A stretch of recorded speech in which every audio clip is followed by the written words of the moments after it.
saya mendapatkan banyak permintaan dari para ulama, para kiai. Oh, justru itu.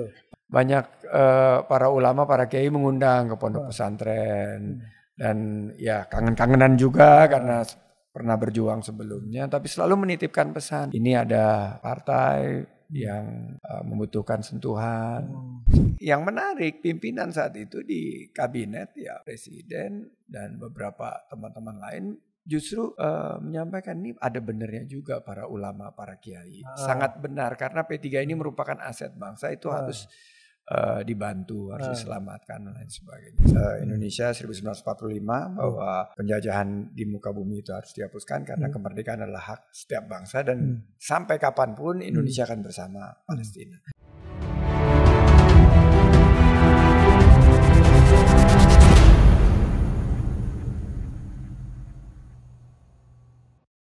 Bismillahirrahmanirrahim. Assalamualaikum warahmatullahi wabarakatuh. Berjumpa lagi dengan Kingmaker hari ini, dan hari ini berbahagia sekali saya ketemu dengan salah satu tokoh bangsa kita yang saya juga sudah lama kenal beliau. Hanya saja karena kesibukan kita masing-masing, kami memaksakan diri untuk bertemu pada hari ini. Dan Anda pasti tidak asing lagi ya. Beliau Bapak Sandiaga Uno. Terima kasih Ustadz, syukran jazilan sudah diundang di Kingmaker. Ini luar biasa menjadi content creator nih sekarang. UBN yang saya kenal. Dipaksa ini sebetulnya. Demi persatuan keumatan. UBN yang saya kenal menjadi singa podium sekarang menjadi singa podcast. Baru pulang umroh kayaknya, masih pelontos. Baru pulang, ini baru mendarat, langsung berkegiatan dan kesini. Dan ini saya senang banget balik ke EQL di kawasan Tebet ini, semakin banyak kegiatannya dan anak-anak mudanya semua pada semangat. Masya Allah, terima kasih banyak bisa hadir pada hari ini bersama kita. Sama-sama Ustaz. Ya, gimana hari ini Pak? Kondisi perpolitikan kita langsung menghujam, langsung. Jadi Ustaz, saya ini juga mohon maaf nih Ustaz, karena sama UBN ini saya kenal kan udah di atas 7 tahun, cukup lama lah kalau dalam siklus politik. Sebelumnya kan juga saya sering datang ke kantor Pak Sandi. Ya, sering datang. Terus saya ke rumah juga. Ke rumah, keluarga saya sangat mengidolakan UBN, terutama saya kenal Ibunda sudah lama. Betul, waktu sesi-sesi tadabur Quran itu kami sangat mendapat inspirasi.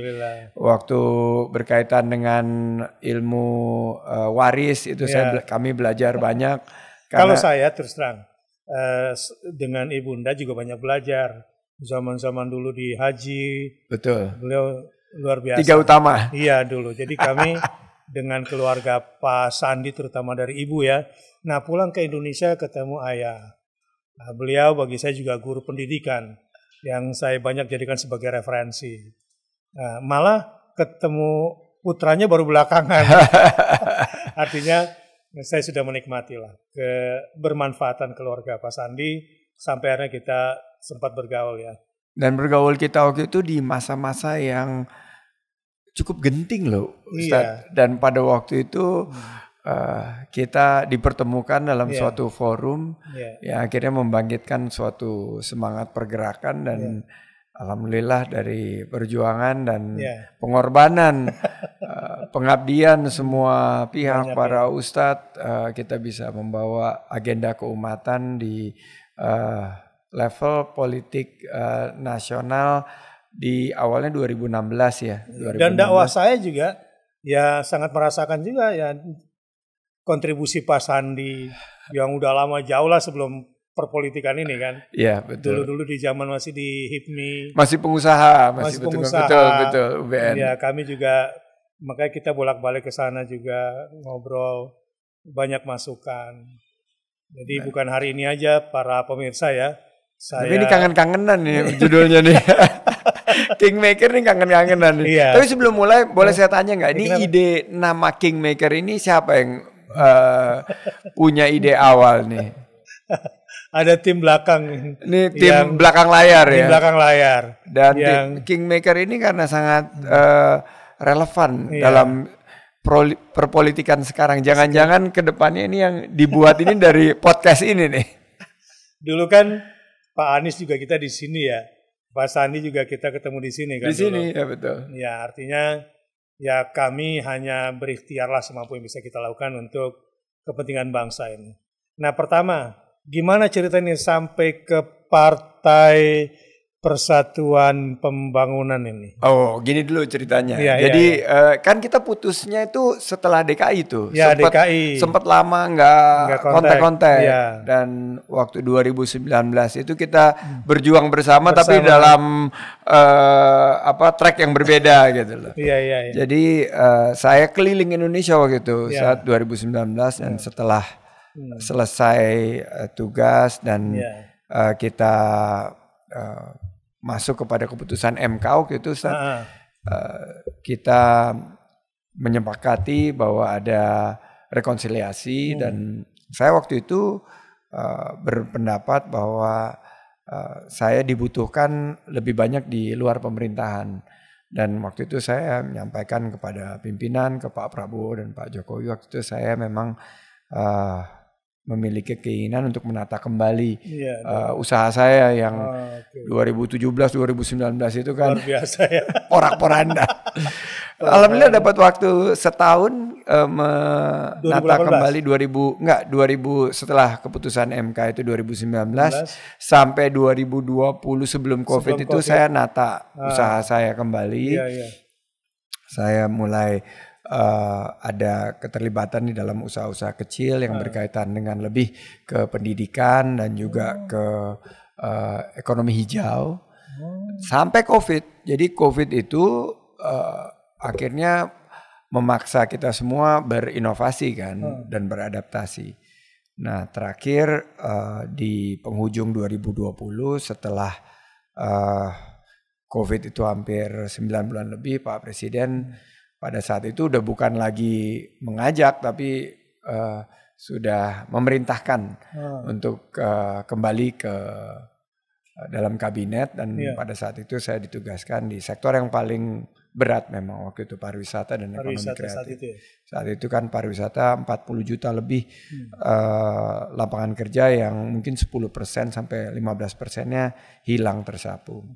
Akibat COVID. Akibat COVID. Nah setelah itu saya tugaslah di kabinet. Di kabinet saya tugas bersama juga dengan Pak Prabowo dan saya tanya sama Pak Prabowo waktu itu ada tugas saya di kepartaian nggak? Pak Prabowo bilang udah kamu fokus di tugas sebagai menteri gitu loh. Jadi memang itu yang amanah dari beliau dan pada saat itu saya juga akhirnya putuskan bahwa memang pariwisata itu butuh all out perhatian dari saya. Ekonomi kreatif butuh gerak cepat, gerak bersama kita untuk mengatasi COVID. Nah setelah berjalannya waktu, saya mendapatkan banyak permintaan dari para ulama, para kiai. Oh justru itu. Para ulama dan para kiai saat saya berjalan untuk ke destinasi wisata atau sentra ekonomi kreatif itu kan banyak para ulama, para kiai mengundang ke pondok pesantren dan ya kangen-kangenan juga karena pernah berjuang sebelumnya tapi selalu menitipkan pesan ini ada partai yang membutuhkan sentuhan. Saya bilang terima kasih saya bisa membantu ulama-ulama di dalam partai dari simpatisan di dalam maupun yang di luar yang ada para simpatisan kan banyak keluarga besar karena itu dulu partai yang paling pertama kan dari fusi dan ini ulama-ulama kiai-kiai mulai dari Aceh sampai ke Papua. Saya sejak SMP sudah pengagum P3 dulu. Oh, SMP ya. Sudah SMP ya. Belum bisa milih padahal. Belum bisa milih. Dan saya teringat karena partai pertama yang saya coblos itu di pemilu setelah umur 17 itu ya P3. Ya. Jadi saya bilang wah ini legend. Jadi Nah, tapi yang menarik pimpinan saat itu di kabinet ya presiden dan beberapa teman-teman lain justru menyampaikan ini ada benernya juga para ulama, para kiai. Sangat benar karena P3 ini merupakan aset bangsa itu harus dibantu, harus diselamatkan dan lain sebagainya. Sampai pada satu saat di mana menjelang penentuan ini saya diminta untuk bergabung sama P3. Akhirnya saya pamit, butuh waktu yang cukup lama, saya pamit ke Pak Prabowo. Berapa lama tuh? Hampir 6 bulan saya keliling-keliling, 6-7 bulan. Setelah itu awalnya beliau tentunya kecewa dan setelah saya jelaskan bahwa ini permintaan para kiai, para ulama dan sudah mendapatkan arahan juga dari pimpinan, saya udah lapor Pak Presiden juga, akhirnya beliau mengizinkan. Terus saya bergabung sama P3 baru sekarang ini jalan 7 bulan. 7 bulan ya. 7 bulan di P3 dan tapi ya, kalau wanita hamil 7 bulan lumayan tuh udah mulai jadi janinnya. nanti melahirkannya 14 Februari nih.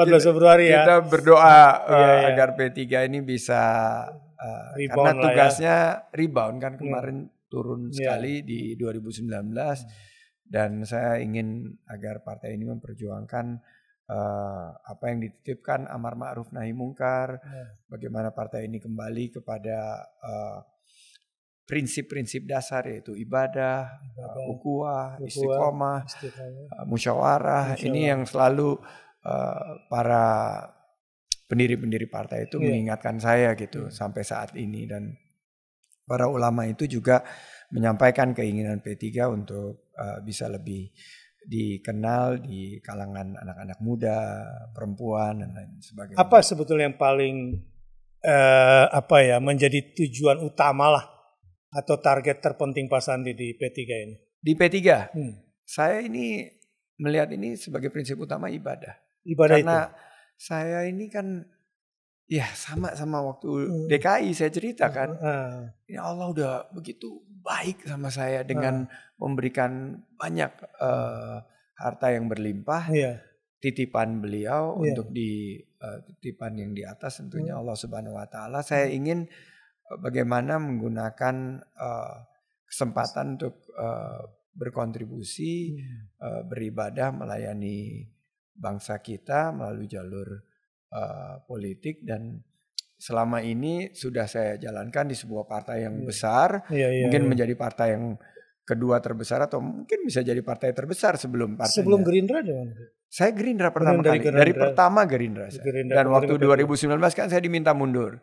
Tapi setelah prosesi saya putuskan untuk kembali lagi bersama Gerindra. Dan ini ke P3 ini mungkin insya Allah bisa menjadi kesempatan saya untuk menutup karir saya di politik ini ya di sini gitu. Jadi saya niatkan ibadah. Ini last destination-nya di sini. Last destinations, dan ini emang banyak yang bilang dan research kami juga membuktikan gitu bahwa di atas 40-45 tahun banyak para pengusaha maupun profesional itu bukan lagi mencari kekayaan tapi keberkahan. Bukan mencari ketenaran tapi justru ketenangan, dan kembali ke Ka'bah ini salah satu jalur atau jalan yang membuat kita tentunya bisa lebih dekat, dan kita mudah-mudahan politik ini bisa juga menjadi jalur ibadah. Setelah 7 bulan, apa yang dirasakan dan apakah tanda-tanda tujuan itu semakin diyakini bakal dicapai? Jadi Partai Persatuan Pembangunan ini namanya kan bagus banget kan. Namanya Partai bagus. Persatuan. Iya. Tapi tugas yang paling pertama adalah mempersatukan ini, karena di dalam partai sendiri ini itu dulu ya. Banyak PR-nya untuk mempersatukan. Iya. Kalau itu lulus, insya Allah keluar dimudahkan. Insya Allah keluar. Yang kedua pembangunan, karena kan Partai Persatuan Pembangunan. Pembangunan ini kan kita harus pastikan bahwa partai ini bermanfaat bagi masyarakat, bahwa selama ini fokus kita ini belum menjadi solusi, terutama bagi ekonomi umat. Dan ekonomi umat yang saya pelajari dengan ilmu saya yang masih terbatas ini adalah bagaimana kita membangun ekonomi umat yang setara dan berkeadilan. UMKM kita ini dibukakan peluang usaha. Bagaimana masyarakat kita terutama yang ada di kelas menengah ke bawah mendapatkan kesempatan kerja. Dan juga kalau untuk ibu-ibu, bicara ibu-ibu, ekonomi umat ini adalah bagaimana harga-harga yang selama ini membebani biaya hidupnya emak-emak, ini bisa kita solusikan dengan harga yang murah. Jadi ini yang fokus pembangunan kita untuk menghadirkan ekonomi umat yang membuka lapangan kerja sehingga kerja mudah, menstabilkan harga-harga sehingga harga murah, dan mencapai hidup yang berkah. Kata persatuan, nanti kita masuk ke pembangunan nih. Ya, saya ingatlah perjalanan kita semua dan teman-teman sekarang yang berada di berbagai macam titik-titik masing-masing ya dalam perjuangan politik ini. Harapannya Pak Sandi ini terhadap umat ini paling enggak lah ya. Yang sekarang kan Pak Sandi berada di Ketua Dewan Pembina ya, di Partai Persatuan Pembangunan ini. Saya di Bapilu, Ketua Badan Pemenangan Pemilu. Ketua di partainya? Di Partai Persatuan Pembangunan. Ya. Oke. Jadi ini tanggung jawab saya nih di 14 Februari. Makanya minta doa nanti penutup dari Pak Ustadz. Amin. Supaya P3 lolos ke Senayan. Ya. Tapi insya Allah kalau kita optimis, niatkan ini sebagai ibadah, terbuka peluang dan momentumnya baik. Pak Ustadz. Maka target persatuan itu dulu tuh barangkali ya. Betul. Apa harapannya kepada umat? Termasuk tentunya Partai Islam ini kan juga dengan semua faksi-faksinya. Apa harapannya kepada umat dengan P3 ini? Kepada umat mungkin saya mohon didoakan. Pertama agar P3 ini bisa membawa kemaslahatan. Dan berilah kesempatan P3 sekali lagi untuk membuktikan P3 ini adalah partai yang merupakan warisan para ulama, partai yang akan memperjuangkan ekonomi umat, partai yang dekat dengan rakyat kecil terutama yang sekarang berjuang untuk memenuhi kebutuhan ekonomi mereka sehari-hari. Jadi banyak yang para ulama bilang harus ini Pak Sandi perjuangkan agar P3 lolos ambang batas parlemen 4%. Ini yang saya perjuangkan. Mudah-mudahan Allah bukakan jalan di tanggal 14 Februari. Ya, di tengah pertarungan umat nih sekarang kan, ada yang pro 01 ya, sebagian lagi juga yang terpecah ke 02 gitu kan. Pak Sandi ada di 03 nih saat ini. Dengan berbagai faksi ini, tapi kan kita tetap ya satu bangsa, satu tanah air gitu kan, sama umat Islam juga. Ini melihat kondisi seperti sekarang ini, optimis nggak bahwa insya Allah ide-ide yang Pak Sandi bawa di P3 itu insya Allah ya, setidaknya ide persatuan, ide pembangunan yang diharapkan oleh P3 ini bisa menarik umat? Saya sangat realistis. Saya menyadari ini, makanya kan kalau dilihat kok ada simpatisan P3 ada di 01, ada di 02. Saya menyikapinya ini politik yang sangat realitanya seperti itu, bahwa umat kita ini sebagai 85% yang mayoritas Islam ini tentunya harus ada di mana-mana, di kubu-kubu manapun juga. Nah, tapi P3 menawarkan bahwa sebuah pandangan baru dalam perpolitikan kita yang selama ini sudah dibangun oleh para ulama, para kiai kita ini dengan mengedepankan politik amar ma'ruf nahi mungkar, Islam yang rahmatan lil alamin. Saya ingin di 2024 ini P3 bisa juga memberikan suatu ceruk baru, di mana ceruk barunya itu adalah yang tentunya motori oleh anak-anak muda dan para ibu-ibu perempuan, fokus kepada ekonomi yang sehari-hari mereka hadapi. Yang ketiga, ceruk yang lama ini adalah yang di atas 40 tahun terutama bapak-bapak. Ini juga yang 40 tahun ke atas yang menginginkan tadi bisa berjuang untuk mendapatkan keberkahan. Nah, saya tidak muluk-muluk. Saya meyakini bahwa P3 punya peluang jika kita bersatu. Jika kita kedepankan ukhuwah kita, dan jangan kita mencari jabatan, jangan kita mencari kekuasaan, tapi kita kedepankan pengorbanan dan pengabdian. Pengorbanan dan pengabdian dulu. Jadi itu yang P3 harus sampaikan. Makanya pada saat waktu saya tidak terpilih menjadi calon wakil presiden, itu kan kecewa semua. Ya, mau dengar nih bocoran gimana nih? Kader-kader semua kecewa. Tanya kepada saya, bagaimana langkah ke depan? Setelah saya sholat istiqoroh, saya berkontemplasi, saya sampaikan bahwa ini ujian buat kita P3.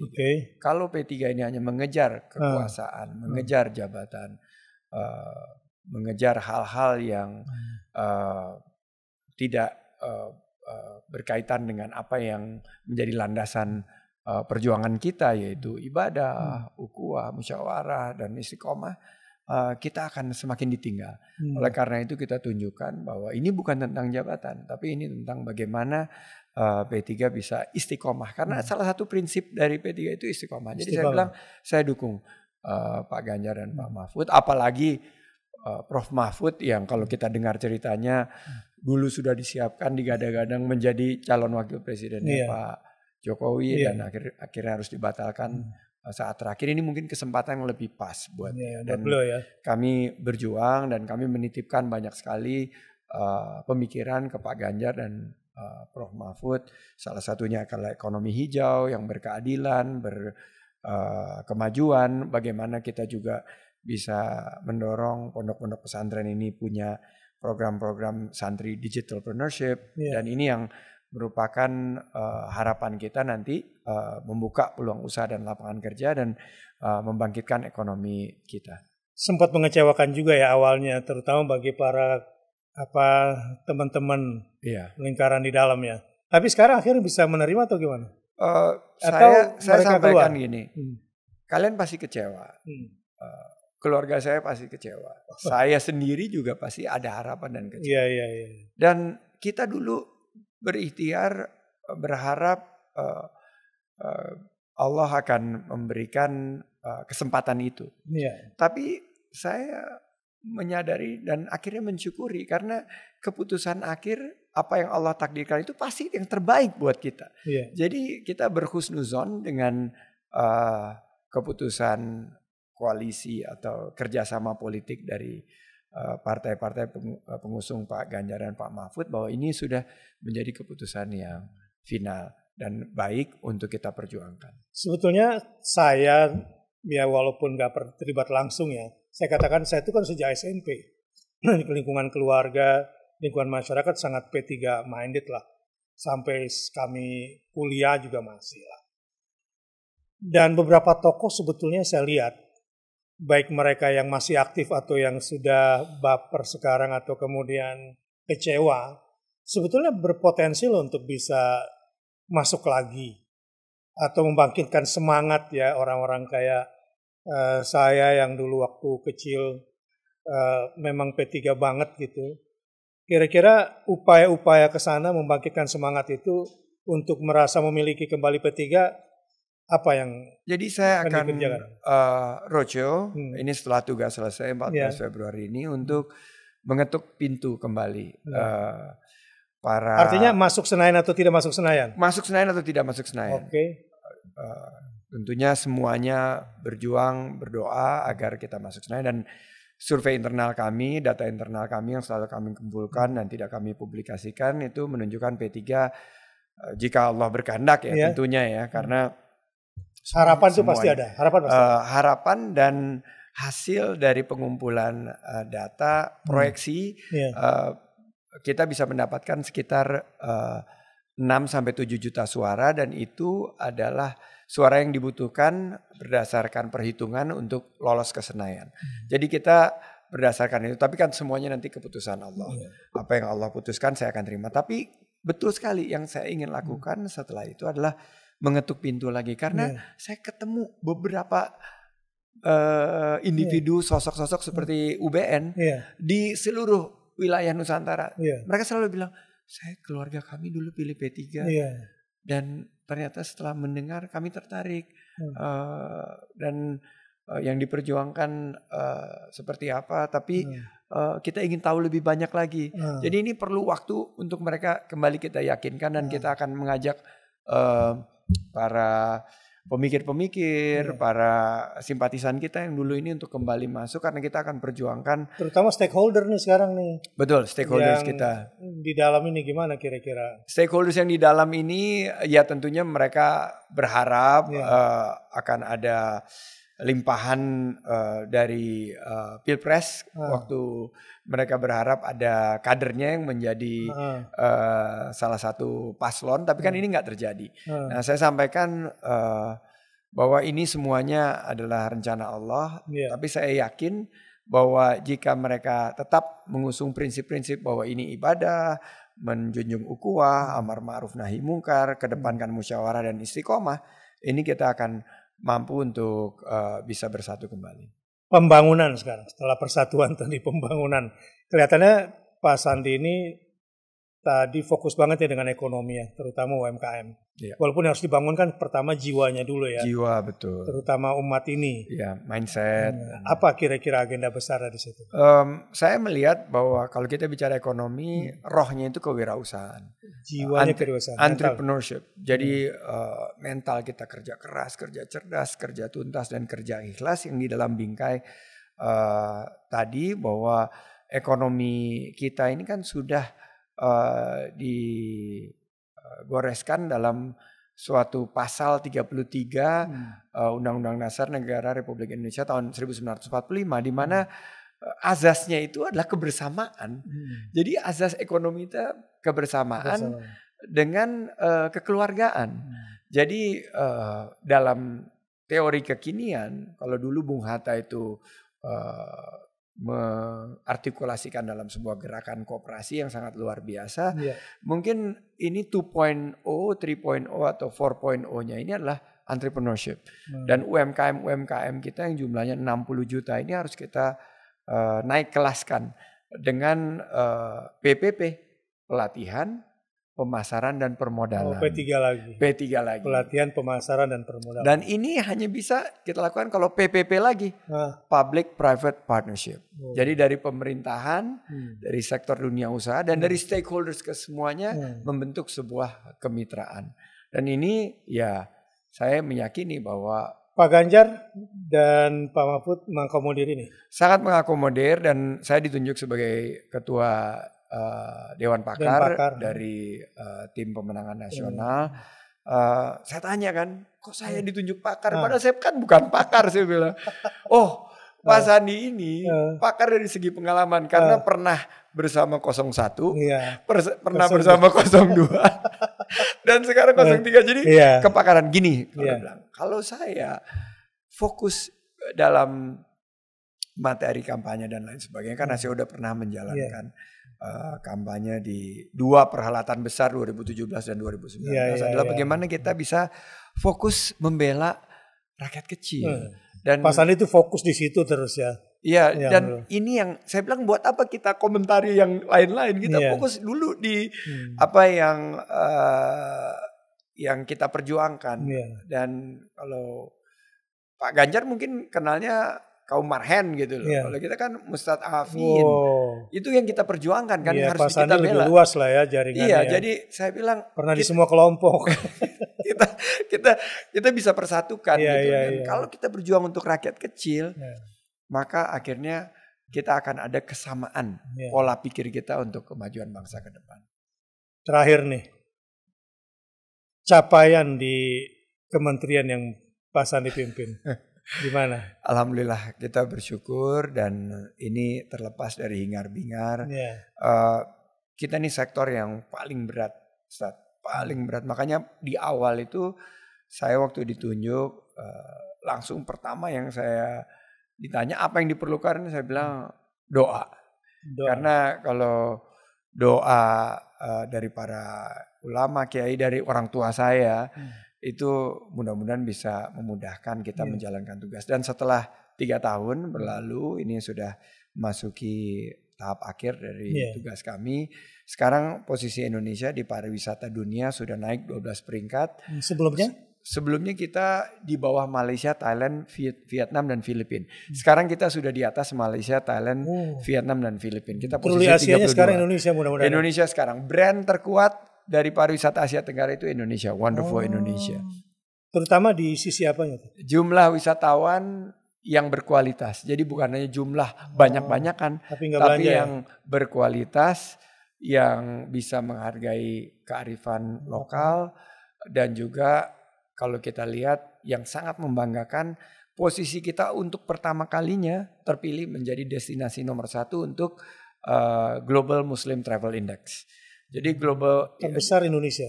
Nomor 1 Indonesia bersama-sama dengan Malaysia. Apa yang paling menarik bagi orang datang ke Indonesia? Ke Indonesia ini tentunya nature, culture, dan adventure.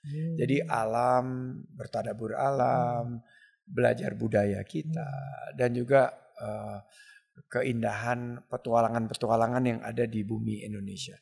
Terus orang dulu berpikir Indonesia itu 3S, sun, sea, and sand. Jadi matahari, laut yang indah, dan pasir yang putih. Tapi mereka sekarang mulai pasca pandemi bergerak menjadi serenity, spirituality, and sustainability. Keheningan, keberlanjutan, terutama kelestarian alam, dan juga dari aspek spiritual, bahwa mereka ingin lebih berkontemplasi, berwisata itu juga menghargai Sang Pencipta, dan ini yang Indonesia memiliki skor yang tinggi dibandingkan dengan destinasi-destinasi lainnya. Pariwisata halal gimana? Pariwisata halal tadi saya sudah sampaikan, kita terlempar dari 3 besar saat saya pertama kali diberikan amanah. Setelah 1,5 tahun bekerja, kita kembali menjadi destinasi 3 besar, dan bukan hanya 3 besar. Tahun lalu kita 2023 ditetapkan sebagai destinasi nomor 1. Nomor 1 untuk pariwisata halal. Pariwisata halalnya. Ya. Jadi ini insya Allah bisa dipertahankan oleh menteri-menteri selanjutnya. Saya sekarang kalau boleh saat sebelum usaha tutup ada beberapa pertanyaan nih. Ini nanti akan tampil selain di Kingmaker juga di podcast saya di senang sekali. Sandi Uno TV. Sandi Uno TV. Tapi kita masih banyak belajarnya dari Ustadz. Saya ini PPP, kan Partai Persatuan Pembangunan ini kan adalah partai pendukung dalam kurung berat Palestina. Palestina dari dulu ya sejak berdirinya. Jadi ini sudah kami sampaikan, dan saya selalu pakai gelang Palestina. Tapi kemarin diminta oleh ibu-ibu emak-emak, Pak Sandi saya minta gelang Palestinanya. Saya beli banyak sekali, saya pakai gelang Palestina setiap kali. Nah, saya mau tanya Mang Ustadz, ini kan ada bendera Palestina. Saya baru dari Dubai, saya ke Jeddah, ketemu dengan 85 menteri membahas umroh dan haji bersama Gus Menteri kita. Tapi saya lihat saya diundang dari sisi ekonominya. Saya sempat ke Oki. Katanya ketemu sekjen ya? Ketemu sekjen dan kita membicarakan beberapa pemikiran untuk saudara-saudara kita di Palestina. Saya sempat mendengar nih ada suatu pandangan spesifik yang cukup konkret dari Ustadz nih. Apa yang bisa Indonesia tawarkan untuk situasi kita di Palestina yang sangat memprihatinkan? Ya, dari sisi teknis sih begini Pak. Bahwa sekarang ini nggak pernah terjadi seperti sebelumnya Pak. Ada kayak, ini bahasa saya aja, ini global people power. Ini sekarang ini. Sepanjang usia saya, mungkin Pak Sandi juga belum pernah melihat kali ya, ada demonstrasi di seluruh dunia. Di New York kata anak saya itu hampir tiap minggu ada demonstrasi.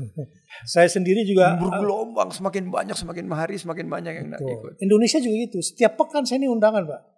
Keliling ya? Keliling.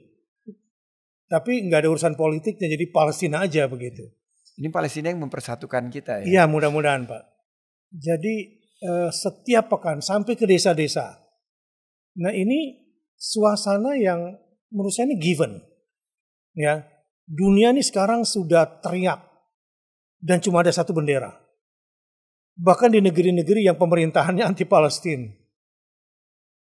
Dan di desa-desa kita juga masyarakat udah tahu. Bahkan mau nyumbang dengan dana yang kecil. Tapi Indonesia menjadi yang terbesar di Palestina dan paling diharapkan. Jadi sekarang ini sebetulnya momen bagi Indonesia. Saya sudah sampaikan ke Ibu Menlu dan sampaikan penghargaan juga pada acara di Modas kemarin. Replika mimbarnya Salahuddin Al-Ayyubi. Karena yang buat anak Indonesia juga kan, salah satu pembuatnya di sana. Bahwa Indonesia bisa menjadi yang terdepan. Selain dia sebagai negara non-blok, ya, di mana Amerika sekarang menjadi bagian daripada persoalan. Kemudian Qatar memang sekarang terdepan dipercaya. Walau seharusnya Indonesia bisa menjadi yang terdepan. Karena selain Muslim terbesar dan juga paling dirasakan bantuannya ke Palestina sekarang, Qatar memang besar, tetapi itu dari negara, tapi dari sisi rakyat Indonesia nggak kalah dan banyak gitu, Pak. Jadi kecintaan rakyat kita dan kecintaan rakyat mereka kepada Palestina ini, Palestina kepada Indonesia ini juga begitu kuat. Artinya tingkat penerimaan ini sangat besar. Termasuk besok ini kan hari ke-100 nih, tanggal 14 Januari. Hari ke-100 genocide. Indonesia paling diharapkan untuk memberikan dukungan agar ceasefire, ya, dan menjadi yang terdepan juga mengajak dunia menekan dunia internasional agar segera menghentikan pembantaian ini. Nah, hanya saja memang kita yang di luar ini nggak akan pernah bisa membantu secara optimal kalau yang di dalam belum bersatu. Ini persatuan lagi. PPP lagi. Nanti di ujung ini saya akan kasih kopiah PPP. Karena ini adalah bagian dari partai pendukung Palestina. Jadi saya mau bilang sama mereka dari Indonesia, kita Indonesia ini dulu nggak lebih parah konflik kita di dalam. Iya. Ya, karena raja-raja kita, panglima-panglima kita, sultan-sultan kita rela bersatu untuk kepentingan bersama, maka Allah kasih kita negara yang besar. Dan Muslim terbesar saat ini. Ya, dengan semua dinamika keumatan hari ini kita rasakan, terus terang saya lebih banyak bersyukurnya. Dan saya nggak mau terlibat terlalu jauh pada pembelahan-pembelahan. Ya walaupun tuduhan kepada saya nggak juga. Tapi ini sudah hatam. Ya, dengan semua tuduhan-tuduhan itu, kita ini bersyukur loh dengan Indonesia dan kita harus rawat Indonesia. Betul. Ya, apalagi dilihat dunia Timur Tengah ya dengan semua konfliknya. Nah, maksud saya, ini bisa kita tawarkan saudara-saudaraku di Palestina bersatulah. Seperti kami. Dulu kami pernah seperti Anda, tapi kalau kita bersatu, Tuhan akan tolong kita. Dan bangsa kita akan dikuatkan. Dan baru bantuan luar bisa bermanfaat buat Anda. Yang kedua, Indonesia konsisten aja dengan pembukaan Undang-Undang Dasar. Bahwa kita menuntut kemerdekaan buat Palestina seutuhnya. Itu yang saya sampaikan di OKI kemarin. Nah, non-negotiable. Kita konsisten aja di situ. Dan Indonesia harus menjadi terdepan. Insya Allah dunia akan bersama Indonesia. Nah, kelebihan Indonesia sekarang bersatu antara rakyatnya dan pemerintahnya. Apapun persoalan politik kita di dalam nih, kalau kita udah bicara Palestina ini bersatu kita semua. Nah, ini di dunia merasakan hal yang sama loh. Sehingga kita punya jargon di internasional ini, Al-Quds yuwahiduna. Baitul Maqdis mempersatukan kita semua. Katakanlah dunia Islam, dunia Arab misalnya dengan semua konfliknya, sebetulnya di dalam tubuh mereka, terutama masyarakatnya, sangat kuat keinginannya untuk membela Palestina dan bersatu. Nah, di sini tinggal pemantiknya. Dan kelihatannya ini giliran Indonesia. Ya, dari semua bangsa-bangsa dalam perjalanan sejarah Islam, tinggal bangsa Asia Tenggara ini. Dan memang harus dirapatkan barisannya Indonesia, Malaysia, Brunei, dan sekitarnya ini Muslim-Muslim, kita harus bersatu. Bahkan dalam waktu dekat ini aktivis Palestina sedunia minta pertemuan se-Asia Pasifik di Indonesia. Ya, mudah-mudahan ya kita bisa bersama-sama nih Pak mengakomodir ini. Siap. Supaya Indonesia menjadi yang terdepan Pak. Dan ini permintaan mereka. Ya. Bukan permintaan kita yang biasanya pada ngumpul di Qatar atau di Turki. Sekarang mereka minta agar itu diadakan di Indonesia. Ini bukan maunya kita, maunya mereka. Nah, mudah-mudahan dengan kebersamaan seluruh umat dan negara, bahwa ada pilpres sekarang, it's okay, nggak ada masalah. Kan itu semua tujuan untuk Indonesia yang lebih baik ke depan. Nah, momen Palestina ini saya kira momen yang pas. Malah saya jadi mau nanya, kemarin ngobrol sama Pak Sekjen, apa hasilnya? Saya membuka dengan pembukaan Undang-Undang Dasar Negara Republik kita Indonesia 1945 bahwa penjajahan di muka bumi itu harus dihapuskan karena kemerdekaan adalah hak setiap bangsa dan sampai kapanpun Indonesia akan bersama Palestina. Nah, saya sampaikan posisi kita dan saya juga menyampaikan keinginan kita dengan koordinasi OKI untuk mengambil posisi leaders dalam dan itu sudah UBN tunjukkan, Bu Menlu juga sudah sampaikan, pidatonya sangat luar biasa. Nah, tapi yang secara spesifik yang saya sentuh dan ini menjadi topik yang memang ini Allah yang ngatur ya. Saya balik sebelum ke sini tiba-tiba ada emergency permintaan sahabat-sahabat saya, para pengusaha-pengusaha besar yang sekarang ini dan itu betul-betul memang masif dampaknya. Mereka merasakan karena disinformasi dan lain sebagainya, produk-produk mereka penjualannya turun secara signifikan. Nah, jadi walaupun saya punya akibat boykot ya. Ini OKOC ini justru naik, tapi ada produk-produk yang lain karena BDS dan karena perjuangan kita itu sampai ke desa-desa itu turun. Sampai ada yang 30-40%. Nah, saya tentunya kalau melihat memang itu adalah dampak yang memang kita ingin kirimkan pesan, itu langsung dapat mereka pesannya. Namun yang kena itu salah sasaran. Yang kena itu justru pengusaha-pengusaha kita. Justru pengusaha-pengusaha kita yang notabene dimiliki oleh perusahaan kita. Indonesia, pekerjanya juga Indonesia, yang sekarang dia tanya sama saya, Pak Menteri, saya harus mulai karena penurunan yang sangat signifikan ini mulai mempertimbangkan untuk pengurangan jumlah pekerja. Padahal saya ini memperjuangkan penciptaan lapangan kerja. Nah, kira-kira ada nggak Pak Ustadz solusi jangka pendek? Saya menyampaikan sampai jangka pendek gini, kalian semua setuju nggak untuk perjuangan Palestina? Setuju. Gitu. Bersedia nyumbang.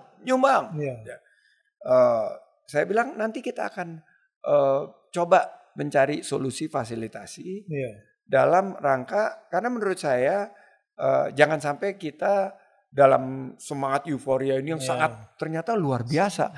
Dampak ekonominya ini salah sasaran kena kepada produk-produk milik anak bangsa yang sebetulnya juga menjadi penopang kekuatan ekonomi kita. Ya memang itu ketika MUI mengeluarkan fatwa gitu kan. Itu luar biasa. Ya saya juga sempat kaget gitu kan. Cuma kan tidak mendetailkan produk-produk apa saja. Mungkin ini yang salah satunya menjadi liar. Jadi kemana-mana tergantung siapa yang memposting kan. Itu ceritanya. Barangkali ini yang perlu kita coba duduk bicarakan saya kira ya. Agar tidak salah sasaran tadi. Kemudian ketika ada yang terdampak gitu kan, terutama orang Indonesianya nih, ya itu wajib untuk kita carikan solusi. Dan saya kira ada solusi yang menarik karena pertumbuhan UKM jadi bagus kan? Oh bagus. Iya, pertumbuhan UKM bagus, jadi mungkin ini juga bisa jadi saluran. Dihubungkan. Itu yang pertama ya. Yang kedua, pemilik franchising ini juga barangkali kalau menurut saya sih harus lebih kreatif. Maksud saya jangan terlalu bergantung terus gitu kan. Coba lihat di Arab, ini Mekah tuh. Saya kadang-kadang kagum juga sama orang Arab nih yang kadang-kadang ayam goreng misalnya. Al-Baik, Al-Tajaz gitu kan. Iya nggak? Barusan makan. Iya. Antriannya kan panjang terus itu. Ya, nggak kalah sama KFC. Iya. Apalagi kalau sudah di Mina, kita nggak bisa dapat ayam tuh. Udah dapatnya nugget itu. Nugget betul. Nggak mungkin kita dapat. Waktu haji kemarin saya juga nggak dapat ayam. Nggak akan dapat Pak. Nggak dapat. Habis. Nah maksud saya, itu kan saya di sana melihat bagaimana proses mereka survive sampai kemudian bisa mengalahkan itu KFC di Mekah karena posisinya aja strategis. Iya. Seandainya dia posisi Al-Tazar di belakang, belum tentu. Iya. Nah maksud saya ini menjadi fasilitas juga momentum buat toko-toko kita aja kerja sama mereka ya. Iya. Pengusaha-pengusaha ini ya. Iya. Mereka pengusaha kita juga, jadi harus kita bela. Sebagian ini ada yang sama saya kalau Qiyamul Lail itu di Istiqlal itu bersebelahan. Iya. Dia tadi curhat, dia bilang salah saya apa? Saya ini memang brand ini, tapi ini salah satu brand yang mewajibkan adanya musola di setiap restoran. Dia bilang nggak ada di seluruh dunia. Ada musola di tengah-tengah franchise ini gitu loh. Jadi ya mudah-mudahan ini gejala awal lah ya, sama kayak orang. Tapi menurut saya ke depan kita harus usul yang itu sih bagus, kita rangkul, kita carikan solusi, dukungan kepada UMKM. Dan membangun ekonomi kita. Apalagi tengah gempita umat ini, jadi teman-teman pengusaha yang sudah berpengalaman di bidang itu, saya kira dengan switch atau dengan situasi seperti apa, kreativitas berusahanya umat jika diarahkan ke situ akan bangkit. Kita sepakat ya, jadi nanti duduk cari solusi. Nanti sebagian akan saya undang ke tempat sini untuk diskusi untuk kemaslahatan ekonomi umat. Sandi atas waktunya nih. Pasti masih capek nih. Saya pamit dulu. Iya, makasih banyak. Terima kasih Kingmaker.